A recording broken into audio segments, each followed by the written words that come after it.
প্রিয় দর্শক, কোথায় শাকিব খান আর কোথায় জুবায়ের আহমেদ তাসরিফ, কোথায় আকবর আলী আর কোথায় জুতার কালী। বিষয়টা এরকম হয়ে গেল।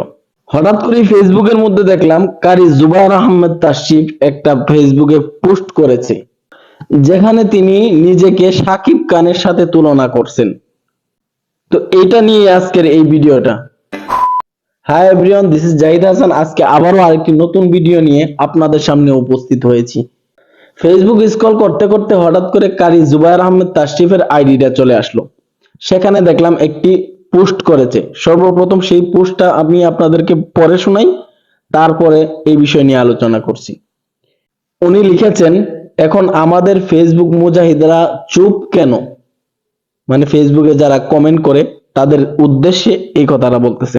আজ দেশের হুজুররা হুজুরদের বিরুদ্ধে পাগলা কুকুরের মতো লেগে থাকে, তাহলে এগুলো নিয়ে বলে না কেন? মানে এই যে শাকিব খানের বিষয়টা নিয়ে, মানে শাকিব খানকে নিয়ে কিছু বলে না কেন? যত দোষ নন্দ ঘোষ। কি হয়েছে? শাকিব খান কি করলো?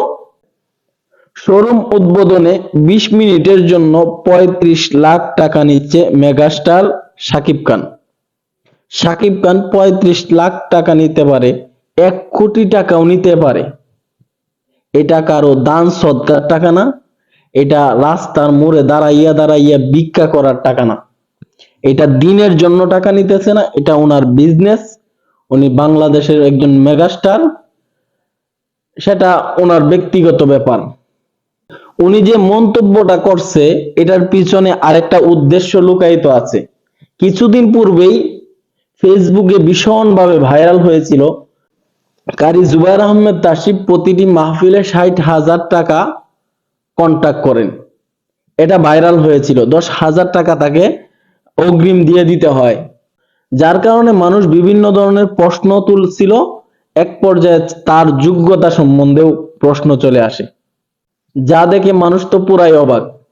তেলাপোকাও একটা পাখি, কারি জুবায়ের আহমেদ তাশরিফও একটা বক্তা। যে ব্যক্তি মেশকাতে ফেল করছে, দাওরা হাদিস পড়েই নাই, এরকম একজন লোক, এরকম যোগ্যতাশালী একজন বক্তা, তাকে মানুষ 60,000 টাকা দিয়ে মাহফিলে নিতেছে। এটা তো মানুষ আলোচনা সমালোচনা করবেই। এই বিষয়টা নিয়ে আলোচনা সমালোচনা হয়েছিল।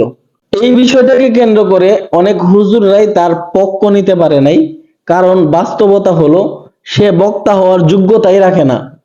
সে আবার 60,000 টাকা বাজেট করে মাহফিলে যায়।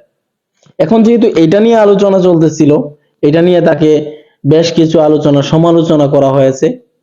এখন বাংলাদেশের মেগাস্টার শাকিব খানকে নিয়ে সে মন্তব্য করলো, শাকিব খানকে নিয়ে কেন কথা বলা হয় না?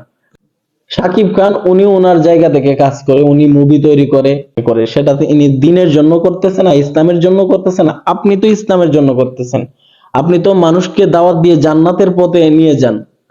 তাহলে আপনি এই জায়গায় কেন বাটপারি করেন? আপনি তো মাহফিলে আইসা মানুষের দান সদকার টাকা নিতেছেন, মানুষের দান সদকার টাকাগুলো আপনি বাটপারি করে নিয়ে যাইতেছেন। মানুষ জানেও না যে আপনি একজন মেশকাত ফেল করা ছাত্র। আপনি যে কন্ট্রাক্টের যে ফর্মটা তৈরি করেছিলেন, এই কন্ট্রাক্টের ফর্মটাতে কি আপনি লিখেছিলেন যে আপনি একজন মেশকাত ফেল করা ছাত্র? আপনি তো জাতির সাথে ধোঁকাবাজি করতেছেন। আর আজকে আইসা মেগাস্টার শাকিব খানের সাথে নিজেকে তুলনা করতেছেন। বাটপারি ভন্ডামি বাদ দিয়া ইসলামের পথে থাকেন।